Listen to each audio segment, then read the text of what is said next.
लक्ष्य mathematics classes में आपका स्वागत है। आज हम रिलेशन फंक्शन के पार्ट 2 देखेंगे। रिलेशन फंक्शन के में पिछले वीडियो में हम सेट्स क्या होती है यह जान चुके थे कि एक collection of well defined is called sets, यानी कि किसी सुपरिभाषित संग्रह के या किसी सुपरिभाषित वस्तुओं के संग्रह को सेट्स कहते हैं। उसके बाद देखे थे सबसेट क्या होते हैं। सबसेट में पढ़े थे, एक बार पुनः फिर से जान लीजिए। सबसेट यानी उप समुच्चय क्या होती है। सबसेट का हिंदी होती है उप समुच्चय और सेट का समुच्चय। सबसेट में पढ़े थे यदि ए और बी दो समुच्चय हो, यदि ए और बी दो सेट्स हो, जैसे ए एक सेट्स है 1 2 3 एंड बी एक सेट्स है 1 2 3 4 5। यदि ए एवं बी एक सेट्स दो सेट्स हो और ए के प्रत्येक एलिमेंट सेट बी में हो, ए के प्रत्येक एलिमेंट सेट बी में हो, तो सेट ए को सेट बी का सबसेट कहते हैं। इसे डिनोट कैसे करते हैं? तो A subset of set A subset of set B, यानी सबसेट कैसे कहते हैं यदि सेट ए के प्रत्येक एलिमेंट सेट बी में हो, यदि सेट ए के प्रत्येक एलिमेंट सेट बी में हो। देखिए इसमें सेट एक में 1 2 3 1 2 3 बी में भी है, लेकिन उससे ज़्यादा भी है, उतना भी रह सकता है। तो सेट ए को सेट बी का सबसेट कहते हैं। इसे सूचित करते थे, इसको पढ़ेंगे set A subset of set B. इसे पढ़ेंगे set A subset of set B. एक पढ़े थे प्रॉपर सबसेट, या इसी में सबसेट्स की संख्या पढ़े थे n एलिमेंट्स वाले। यदि किसी सेट्स में n एलिमेंट्स हो तो उसमें सबसेट्स की संख्या 2 पर पावर n पढ़े थे। यानी कि यदि किसी सेट्स में 3 एलिमेंट्स है इस सेट्स में, तो इसके सबसेट्स की संख्या 2 पर पावर 3 यानी 8 होगी। एक नया टॉपिक पढ़े थे प्रॉपर सबसेट। एक पढ़े थे प्रॉपर सबसेट, प्रॉपर सबसेट यानी कि उचित उप समुच्चय। उचित उप समुच्चय में पढ़े थे यदि दो सेट्स, एक सेट्स ए दिया हो जैसे A B C D, and एक सेट बी इस प्रकार दिया हो, सेट ए दिया हो और सेट बी इस प्रकार दिया हो कि सेट ए के प्रत्येक एलिमेंट सेट बी में हो, सेट ए के प्रत्येक एलिमेंट सेट बी में हो, लेकिन कम से कम एक एलिमेंट सेट ए से बी में अधिक रहना चाहिए। कम से कम एक एलिमेंट सेट ए से सेट बी में अधिक रहना चाहिए। ज़्यादा जितना अधिक हो सके उससे कोई मतलब नहीं है। लेकिन यदि सेट ए में 1 2 3 एलिमेंट यह है और सेट बी में भी यही तीनों एलिमेंट है, तो यह प्रॉपर सबसेट नहीं होगा। यह सबसेट हो सकती है क्योंकि सेट ए के सारे एलिमेंट सेट बी में है, यह सबसेट हो सकती है लेकिन प्रॉपर सबसेट नहीं होगी। प्रॉपर सबसेट क्या होगी? तो यदि सेट ए के प्रत्येक एलिमेंट सेट बी में हो और सेट बी में कम से कम सेट ए से एक एलिमेंट अधिक हो तो उसे प्रॉपर सबसेट कहते हैं और इसे सूचित करते हैं A proper subset of B. इसको पढ़ेंगे set A proper subset of set B, set A proper subset of set B. अब हम लोग इतना तक कल पढ़े थे और प्रॉपर सबसेट की संख्या पढ़े थे 2 पर पावर n-1। एक पढ़े थे एम्प्टी सेट। एम्प्टी सेट के बारे में बताए थे कि वैसा सेट जिसमें एक भी एलिमेंट्स नहीं हो, वैसा सेट्स जिसमें एक भी एलिमेंट्स नहीं हो उसे एम्प्टी सेट्स कहते हैं। और हम जानते हैं कि एम्प्टी सेट को फाइव से डिनोट किया जाता है। एम्प्टी सेट को 5 से डिनोट किया जाता है। इसमें वैसा सेट्स जिसमें एक भी एलिमेंट्स नहीं हो उसे हम एम्प्टी सेट्स कहते हैं। लेकिन अब हम लोग को नया टॉपिक पढ़ना है। यह भी रिलेशन फंक्शन पढ़ने के लिए बेसिक कंसेप्ट है। यह एक ऑर्डर पेयर और दूसरा कार्टेशियन प्रोडक्ट ऑफ 2 सेट्स, यानी 2 सेट्स का कार्टेशियन प्रोडक्ट। यह दोनों टॉपिक पढ़ने के बाद हम लोग पहले पढ़ेंगे रिलेशन, और तब जब रिलेशन ख़त्म हो जाएगी तब पढ़ेंगे फंक्शन, जिसमें रिलेशन एंड फंक्शन दोनों को अच्छे तरह से पढ़ना है। यदि बेसिक नहीं होगी तो हम लोग रिलेशन को खास करके, यदि order pair and Cartesian product नहीं समझेंगे तो रिलेशन को खास करके समझना मुश्किल है। फंक्शन, यदि रिलेशन नहीं होगा तो फंक्शन होना संभव ही नहीं है। इसलिए सबसे पहले हम लोग पढ़ेंगे ऑर्डर पेयर क्या होती है। सपोज दैट दो सेट, एक सेट ए और एक सेट बी, दो सेट, एक सेट ए और एक सेट बी। एक सेकंड पंखा बंद करते हैं। दो सेट, एक सेट ए एवं एक set B non empty set हो। नॉन एम्प्टी सेट का मतलब हुआ कि सेट ए में कम से कम एक एलिमेंट्स होगा। नॉन एम्प्टी सेट का मतलब हुआ इसमें एलिमेंट्स है, जो भी एलिमेंट्स हो एलिमेंट्स है। और सेट बी भी नॉन एम्प्टी सेट है, सेट ए भी नॉन एम्प्टी सेट है, सेट बी भी नॉन एम्प्टी सेट है। सेट ए का एक अवयव, सेट ए का एक अवयव माना कि ए है और सेट बी का एक अवयव माना बी है। इसको ले करके ए कोमा बी या नहीं तो तथा बी कोमा ए कोमा बी या बी कोमा ए से जो युग्म बनेगा उसी को हम लोग कहेंगे ऑर्डर पेयर। यहाँ लिखे हैं माना कि ए एवं बी दो नॉन एम्प्टी सेट है। नॉन एम्प्टी सेट का मतलब उसमें कुछ ना कुछ एलिमेंट्स हो, चाहे एक गो हो एलिमेंट या दो एलिमेंट हो या तीन एलिमेंट हो या चार एलिमेंट हो। उसमें यदि एलिमेंट्स रहे तब उसे कहते हैं नॉन एम्प्टी सेट। और सेट बी भी नॉन एम्प्टी सेट है, उसमें भी एलिमेंट्स है। यदि दो नॉन एम्प्टी सेट है और यदि सेट ए का एक अवयव ए और सेट बी का एक अवयव बी लेकर दो युग्म, एक ए कोमा बी तथा बी कोमा ए बना सकते हैं और इसे ही ऑर्डर पेयर कहते हैं। जैसे ए कोमा बी तथा बी कोमा ए लेकर के जो युग्म बनाएंगे उसको कहेंगे ऑर्डर पेयर। उसको क्या कहेंगे? Order pair. इस ऑर्डर पेयर में पहला को कहेंगे फर्स्ट कंपोनेंट, फर्स्ट कंपोनेंट, और इसको कहेंगे सेकंड कंपोनेंट, कंपोनेंट, या इसी को हम लोग कह सकते हैं फर्स्ट कोऑर्डिनेट, फर्स्ट कोऑर्डिनेट। इसको कहेंगे दूसरा चीज कह सकते हैं इसको सेकंड कोऑर्डिनेट। एक बात जान लीजिए, कभी भी A B order pair A B A के बराबर नहीं होगा। A B does not equal to B ए।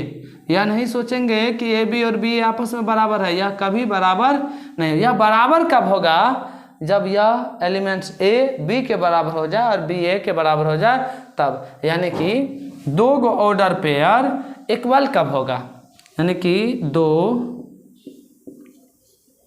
क्रमिक युग्म की समानता, इंग्लिश होगा इक्वलिटी ऑफ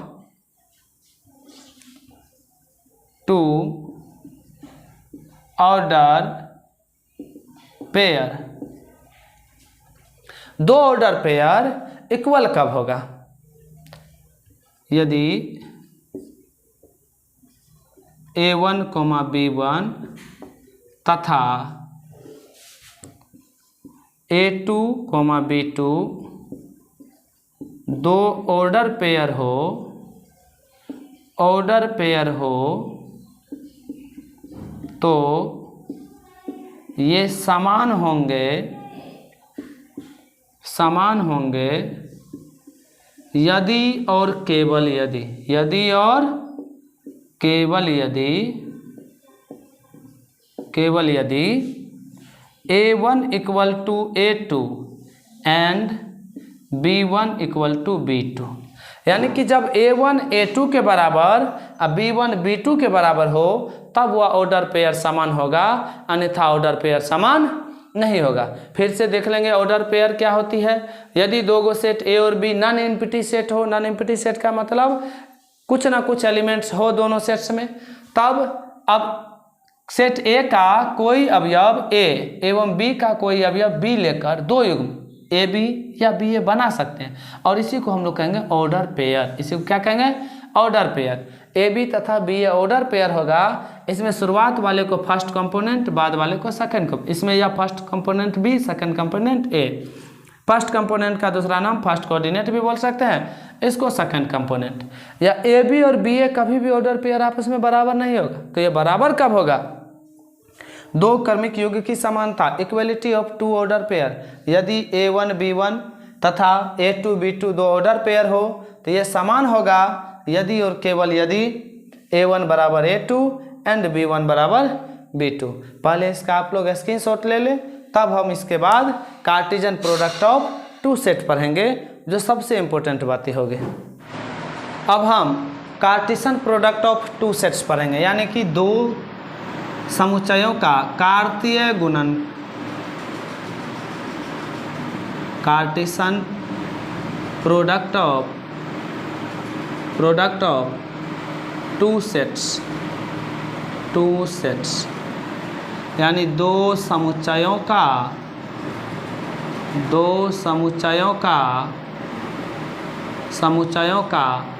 कार्तीय गुणन। दो समुच्चयों का कार्तीय गुणन क्या होगा? Cartesian product of two set पढ़ेंगे। यह बहुत इंपॉर्टेंट टॉपिक है, खास करके रिलेशन के लिए। यदि यह नहीं समझेंगे तो हम लोग को रिलेशन समझ में नहीं आएगा। Cartesian product of two sets, यदि कोई दो सेट्स, एक sets A, suppose that A दिया है कोई सेट्स 1 2 3 एंड एक sets B equal to 4 and 5 दिया हो, तो इसका Cartesian product A cross B बराबर क्या होगा, यह जानना है। यदि कोई सेट्स ए बराबर ए बी दे दिया एंड बी बराबर ए बी सी दे दिया हो, तो इसका Cartesian product A cross B कैसे जानेंगे? बी क्रॉस ए कैसे होगा? इसका भी A cross B, B cross A, यह कार्टेशियन प्रोडक्ट कहलाता है। तो सबसे पहले कार्टेशियन प्रोडक्ट कैसे होगा, इसका परिभाषा क्या होती है? तो यदि ए एवं बी दो नॉन एम्प्टी सेट हो, इसको ध्यान में रखेंगे, दोनों नॉन एम्प्टी सेट हो। यदि ए एवं बी दो नॉन एम्प्टी सेट हो तो ए एवं बी का कार्टेशियन प्रोडक्ट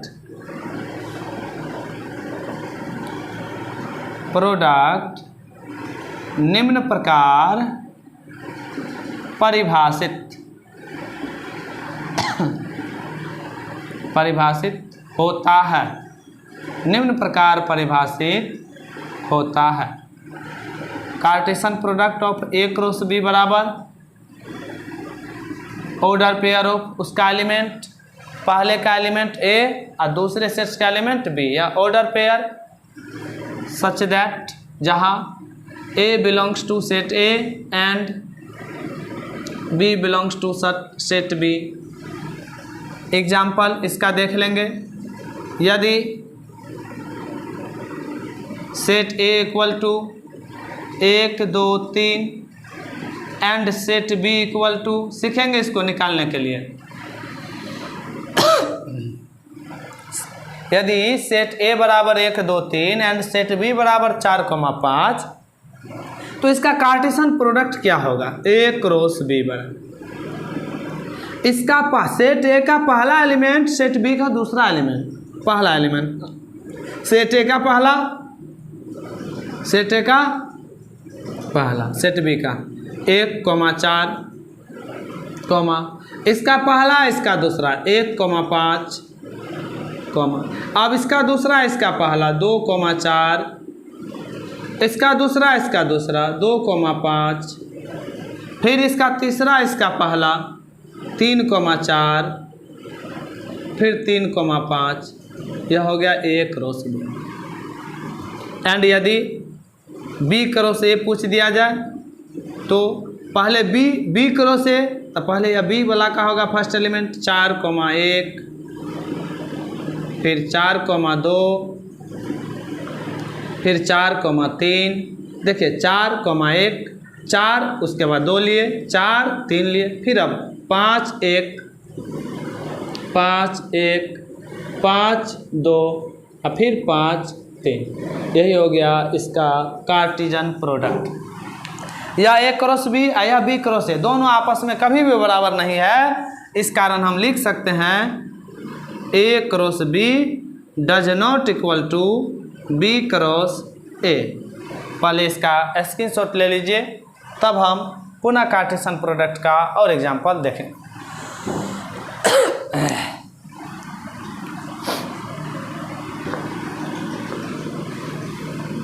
देखिए दूसरा एग्जाम्पल, यदि सेट ए बराबर A comma B and set B बराबर ए बी सी हो, तो A cross B equal to क्या होगा, इसका पहला इसका पहला ए क्रॉस ए, इसका पहला इसका दूसरा ए क्रॉस बी, इसका पहला इसका तीसरा ए क्रॉस सी, फिर पहला से सब हो गया पहला के साथ, अब दूसरा के साथ सब बी ए, उसके बाद बी बी, उसके बाद बी सी। यह हो गया Cartesian product A cross B का।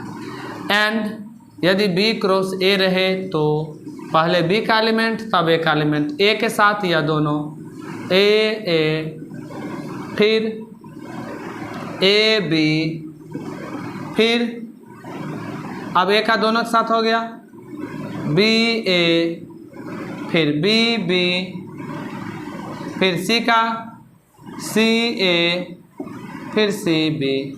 अब देखिए यह दोनों कभी भी आपस में बराबर नहीं है, therefore A cross B does not equal to B cross A. अब कार्टेशियन प्रोडक्ट की संख्या कितनी होती है, कोई सेट ए दे दिया, सेट ए में एलिमेंट की संख्या सेट बी में, तो उसके कार्टेशियन प्रोडक्ट की संख्या कितनी होगी यह बात जानेंगे। देखिए तो सेट ए में क्या एलिमेंट 2, सेट बी में कितना 3, तो 3 दूना 6 एलिमेंट हुआ कि नहीं, A cross B 1 2 3 4 5 6 product order pair. इसका देखिए 1 2 3 4 5 6, यानी कि ऑर्डर पेयर की संख्या 6।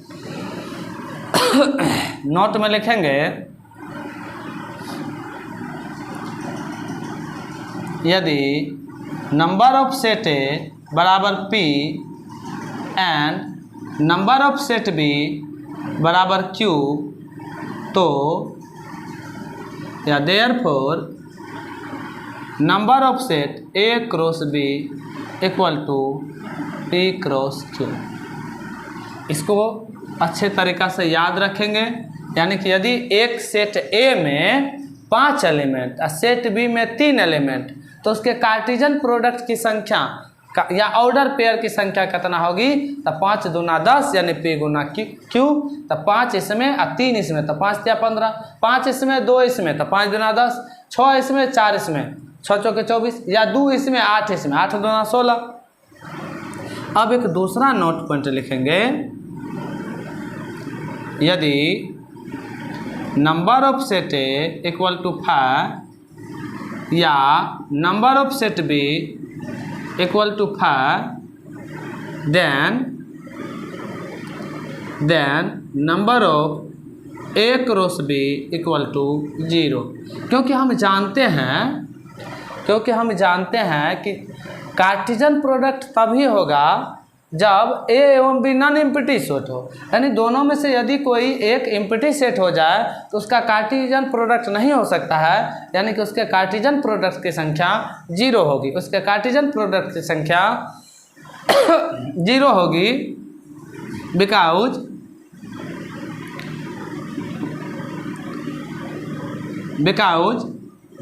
ए क्रॉस बी इक्वल टू 5। और जब A cross B equal to 5 यानी कि रिक्त कुछ नहीं, उसकी संख्या 0, तो उसकी संख्या क्या होगी 0। यदि number of set A equal to 5 यानी कि एलिमेंट सेट ए में कुछ नहीं होगा empty set, number of set B बराबर 5 यानी एम्प्टी सेट, दोनों में से यदि कोई एक एम्प्टी सेट होगा तो number of set A cross B equal to 0 because A cross B equal to 5। यानी कि हम जानते हैं कार्टेशियन प्रोडक्ट तभी संभव है, कार्टेशियन प्रोडक्ट तब संभव है जब ए एवं बी दोनों नॉन एम्प्टी सेट हो। एक एग्जांपल और आप लोग अपने से बनाएंगे, यदि set A equal to A E I and set B equal to O U F जी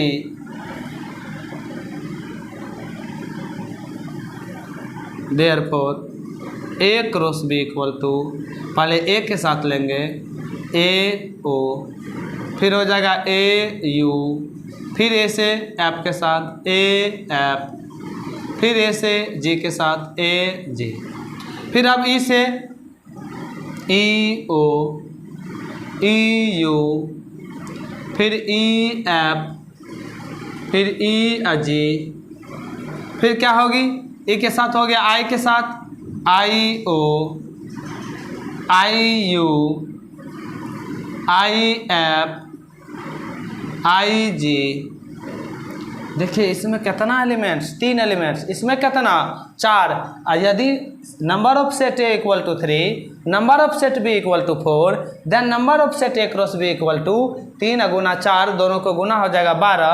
और देख लेंगे number of set A cross B कितना होता है, या ऑर्डर